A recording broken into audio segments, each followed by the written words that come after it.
Good morning students, I am Sadhana Kumari from Mahatma Gandhi Shikshan Sansthan Darbhanga. वर्ग तृतीय, विषय संस्कृत। बच्चों, आज मैं पुनः आपकी पाठ्य पुस्तिका लेकर उपस्थित हुई हूँ। आज मैं फिर से यूट्यूब के माध्यम से आपके पास आपके पाठ जो है उसको पढ़कर मैं आपको बता रही हूँ। आज का जो चैप्टर है वो 8 है और शीर्षक है उसका अधिकरण कारक का। आपका जो आज मैं पाठ पढ़ाऊँगी वो चैप्टर 8 है और उसका शीर्षक है अधिकरण कारक। तो बच्चों, पाठ को प्रारंभ करवाने से पहले मैं आपके शीर्षक जो अधिकरण कारक इसके विषय में बताऊंगी कि अधिकरण कारक किसे कहते हैं।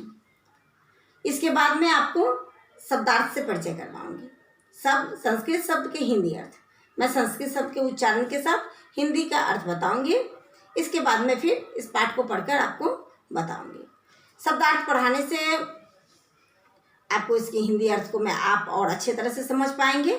इसीलिए आइए सबसे पहले मैं आपको बताती हूँ अधिकरण कारक किसे कहते हैं। बच्चों, आपका ये चैप्टर है 8 और शीर्षक इसका अधिकरण कारक का।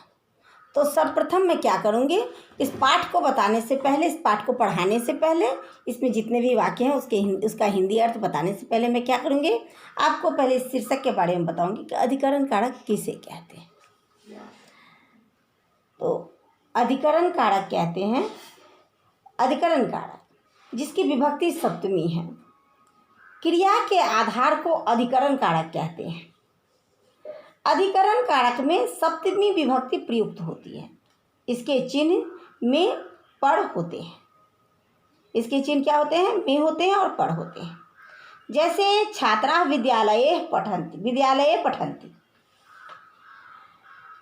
छात्र विद्यालय में पढ़ते हैं। यहाँ पढ़ने का आधार जो है वो आधार यानी उसका स्थान जो है वो विद्यालय है।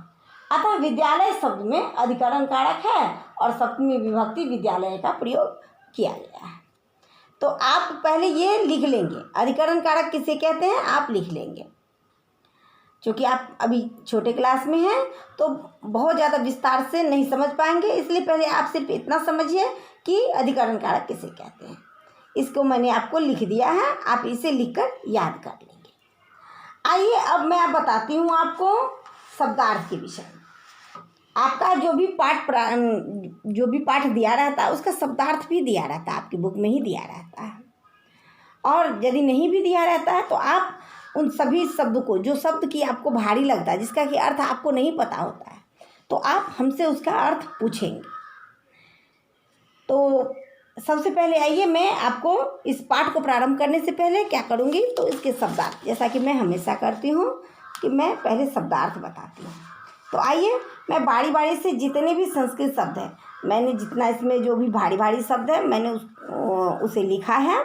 जो आपके इसमें है शब्दार्थ में लिखा है उसे भी, और जो नहीं भी लिखा है, जो मुझे लगा कि कुछ टफ है, उसे भी मैंने लिख दिया है और उसकी हिंदी अर्थ को लिखा है। तो आइए बारी बारी से मैं उन सभी संस्कृत शब्द के उच्चारण को करूँगी और उसकी हिंदी अर्थ को मैं आपको बताऊँगी, ताकि आप भी अच्छे तरह से उसको पढ़ सके और याद कर सके। पहला जो संस्कृत का शब्द है वह है रमणीयः।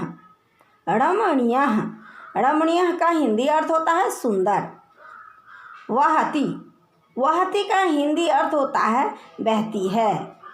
उठजानी, उठजानी का हिंदी अर्थ होता है कुटिया।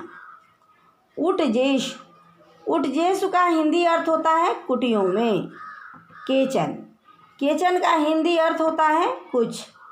आगत्य, आगत्य का हिंदी अर्थ होता है आकर। सर्वत्र, सर्वत्र का हिंदी अर्थ होता है सब जगह। शिशवः, शिशवः का हिंदी अर्थ होता है बच्चे। अर्चणम, अर्चणम का हिंदी अर्थ होता है पूजा। प्रसन्नः, प्रसन्नः का हिंदी अर्थ होता है खुश। इस प्रकार से सभी संस्कृत शब्द को पढ़कर इसके उच्चारण को मैंने किया एवं इसके हिंदी अर्थ को बताया। आप सभी बच्चे भी ध्यान से सबसे पहले जो आपका जो शीर्षक है अधिकरण कारक, उसके विषय में लिखेंगे कि इसे कहते किसे हैं। इसके बाद आप इन शब्दार्थ को लिखकर याद करेंगे। बच्चों, इस प्रकार से मैंने आपका चैप्टर 8 प्रारंभ किया है।